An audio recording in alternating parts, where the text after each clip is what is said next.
जी, और ऐसा कैसे हो सकता है कि हम जियो पाकिस्तान में द लेजेंडरी उमर शरीफ साहब जो अब हम में नहीं रहे हैं उन्हें याद ना करें। आपने देखा ही होगा टीवी चैनल, सोशल मीडिया, हर किसी ने अपने अंदाज में खराज तहसीन पेश किया, लेकिन यकीन मानिए कि इन्होंने जितनी फ़न की खिदमत की है पाकिस्तान में, इन्होंने जितना हंसाया है हम सबको बड़े होने से लेकर आज तक, और सर्टनली इनका जो काम मौजूद है वो सदियों और नस्लों को इसी तरह हंसाता रहेगा। एब्सोल्युटली।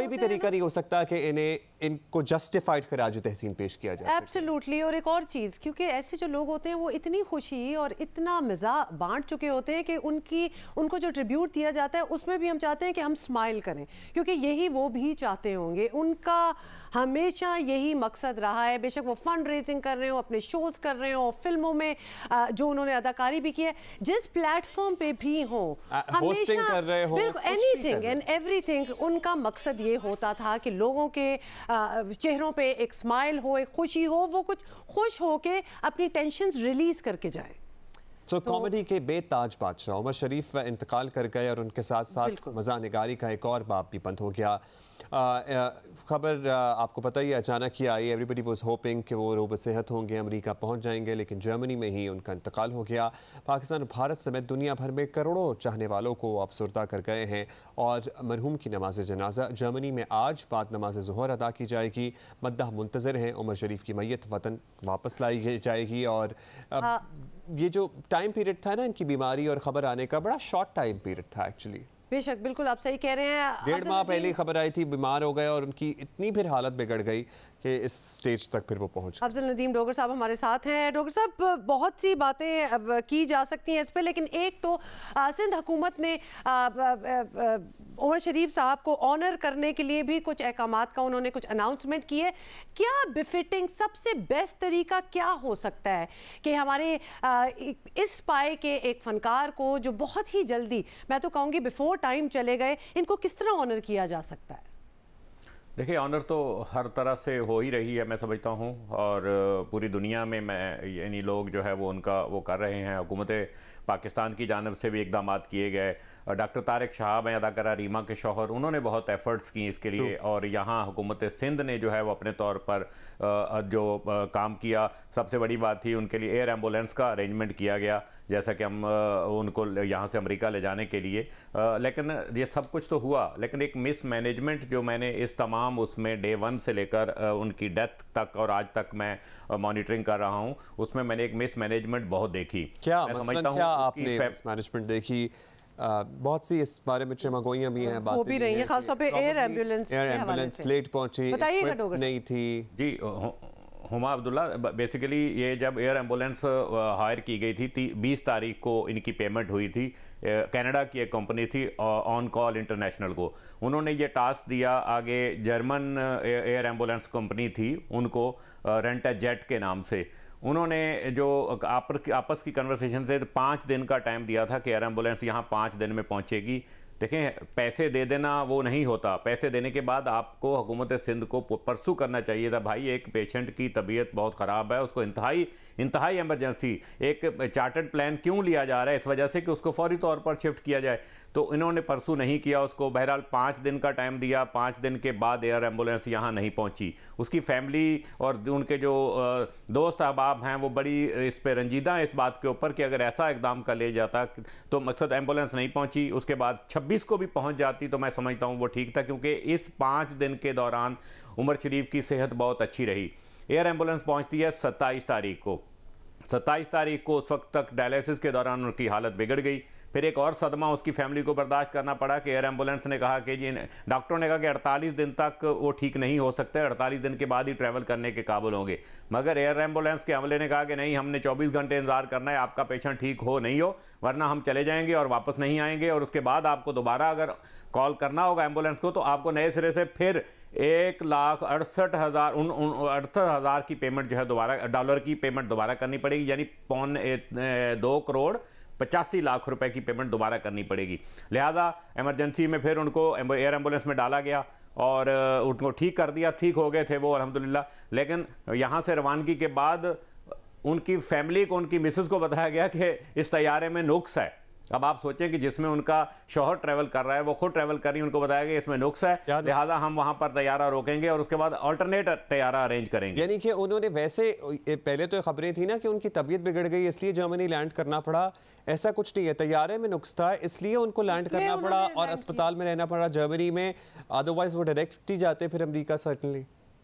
नहीं देखिए, एक तो मिस हैंडलिंग यहाँ मिस हैंडलिंग जो हुई ना उस एयर एम्बुलेंस कंपनी की जानब से, मैं समझता हूँ हॉस्पिटल से लेकर जब आप उनको एयर एम्बुलेंस तक ले जा रहे हैं, आपने वो तस्वीरें देखी होंगी अब्दुल्ला हुमा, और उसमें आपने वीडियो देखी होंगी कि यूं लग रहा था कि कोई एक छोटे से शहर की कोई एक आम सी एम्बुलेंस के अंदर उनको ले जाया गया उसके अंदर, और उसमें कोई खास फैसिलिटी उस एम्बुलेंस के अंदर नहीं थी। हॉस्पिटल को अरेंजमेंट करना चाहिए था, मैं समझता हूँ सिंध गवर्नमेंट को अरेंज करना चाहिए था यार एक अच्छी एम्बुलेंस का, और कुछ नहीं तो आप जो आपके शहर के अंदर अमन एम्बुलेंस घूम रही है इसका अरेंजमेंट ही कर लेते तो उसको प्रॉपर तरीके से वहां होता। फिर दूसरा, एयरपोर्ट के ऊपर जिस तैयारे में उनको जब चढ़ाया जा रहा था, आपने देखा होगा कुछ देर तक तो वो स्ट्रेचर में जमीन पर पड़े रहे उमर शरीफ, उसके बाद उनको उठाया, ऐसे लग रहा था कि जैसे कोई गंदम की बोरी या कोई ऐसे उठाया जा रहा है, उनकी टांगे नीचे सर ऊपर। तो उनकी जो मिसेज से मेरी बात हुई, मिस हैंडलिंग की वजह से उनकी तबीयत खराब हुई, उनको टेम्परेचर हुआ, थकावट हुई और उनको इन्फेक्शन जो डॉक्टरों ने बाद में डिक्लेयर किया वो हुआ, उस वक्त तक वो ठीक से हुई। अच्छा, ये टेक्निकल प्रॉब्लम जो इशू था, ये एयर एम्बुलेंस का टेक्निकल, चले ये तो एक ऑब्वियस एक बीमार शख्स है, उसकी तबीयत ऊपर नीचे सर्कमस्टेंसेस की वजह से हो जाती है, उस पर भी हम बात कर लेंगे, लेकिन एम्बुलेंस जिसकी इतनी पेमेंट्स हो रही हैं, जो खुद डिमांड कर रहे थे 24 घंटे में हम निकल जाएंगे, उसको क्या हो गया? वो जर्मनी में अपने इशू की वजह से रुके या इनकी तबीयत की वजह से रुके थे? नहीं, Germany basically rent jet air ambulance company का न्यूरमबर्ग इनका हेड ऑफिस है। ठीक है, हेड ऑफिस में जाहिर है आप पीआईए का तैयारा कराची आता है तो रिलैक्स होता है, तो ये रिलैक्स थे। अमला अपनी चूंकि काफी शिफ्ट करके गया हुआ था दिनों की, तो वो अमला चला गया, दूसरा आएगा। उस वक्त अब्दुल्ला उस कंपनी के उस एयरपोर्ट के ऊपर, न्यूरमबर्ग एयरपोर्ट के ऊपर, उस डेट को मेरे पास सबूत हैं कि इनके 9 तैयारे उस वक्त एयर एम्बुलेंसेज खड़ी हुई थी।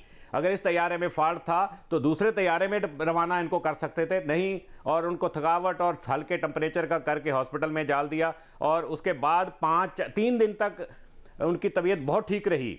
आप डॉक्टर तारिक शहाब साहब से हम डेली बेसिस के, बल्कि हर घंटे बेस के ऊपर उनसे बात करते थे, वो बताते थे बिल्कुल फिट हैं, ठीक हैं, बिल्कुल फिट हैं, ठीक हैं, और बिल्कुल ठीक थे। लेकिन अगर इन 3 दिनों में उनको वहाँ शिफ्ट कर दिया जाता तो मैं समझता हूँ कि उनको बचाया जा सकता था। आपके okay, just to clear it and close it, 3 दिन वो जर्मनी में ही थे, जबकि उनका मकसद तो सारा यही था कि उनको जल्दी से जल्दी अमेरिका पहुंचाया जाए। तो वो 3 दिन का डिले क्यों आ गया था? यानी आपका ये कहना है किसी और एम्बुलेंस में उनको नहीं डाल रहे थे, एयर एम्बुलेंस में उसी जहाज का इंतजार हो रहा था, मतलब 3 दिन वो वेट क्यों कर रहे थे जर्मनी में? मुझे नहीं पता, उनके पास अल्टरनेट अरेंजमेंट ना होता तो समझते। उस तैयारे में जो फॉल्ट था वो भी दूर हो रहा था। उस तैयारे में जिसमें फॉल्ट इन्होंने बताया था, उसने इस दौरान जो एयरपोर्ट था न्यूरमबर्ग का, उससे 4 टेस्ट फ्लाइट की, 15-20 मिनट की फ्लाइट करके लैंड हुआ, फिर वापस आता, यानी 2 दिन तक वो टेस्ट फ्लाइट करता रहा तैयारा उनका। मैं वो बात नहीं कर रहा हूँ, अरेंजमेंट की बात कर रहा हूँ। आपने एक इंतहाई निगहदाश्त के पेशेंट को इमीडिएट हॉस्पिटल पहुंचाना है, जिसके लिए आपको हायर किया गया है, इतनी खतीर रकम दी गई है, तो आपको चाहिए, आपके पास अगर 8 तैयारे 9 तैयारे वहां उस एयरपोर्ट पे आपकी एयर एम्बुलेंस मौजूद है और उससे अच्छी मौजूद है, तो आप उनको आगे ट्रैवल कंटिन्यू क्यों नहीं करवाया गया इतने दिन तक वहां पर? अब 10 बहाने 10 जब आएंगे, मैं समझता हूं उसकी फैमिली, उनके लोग, उनके जो मद्दाह हैं, मैं समझता हूं कोई ना कोई देखिएगा, ये जब सदमे से निकलेंगे, जब ये उनकी तदफीन होगी, उसके बाद ये कानूनी चाराजोई की तरफ भी जाएंगे। हमारी सिविल एविएशन अथॉरिटी पाकिस्तान को इसमें मरकजी किरदार अदा करना चाहिए, हुकूमत पाकिस्तान को किरदार अदा करना चाहिए। जी डोगर साहब, बिल्कुल आप सही कह रहे हैं, और इसकी इन्वेस्टिगेशन होनी भी चाहिए। के हवाले से बताइए, इनकी मैयत कब वापस लाई जाएगी और क्या इंतजामात हैं उस सिलसिले में? देखिए, मेरे पास अब्दुल्ला जो इन्फॉर्मेशन है, आज नमाज जनाजा है, उसके बाद मैयत जो है वो वहाँ से म्यूनिख एयरपोर्ट से डिपार्चर का प्लान किया गया है। इनको कोई फ़्लाइट जो न्यूरमबर्ग से एक टर्किश एयरलाइन की फ़्लाइट आती है, उसमें शायद कोई जगह नहीं मिली कौंसलेट को या वहाँ पे अमले को, तो ये फिर कल वहाँ से डिपार्चर है उनका 10:30 बजे, 10:15 बजे के करीब मंगल को सुबह म्यूनिख एयरपोर्ट से।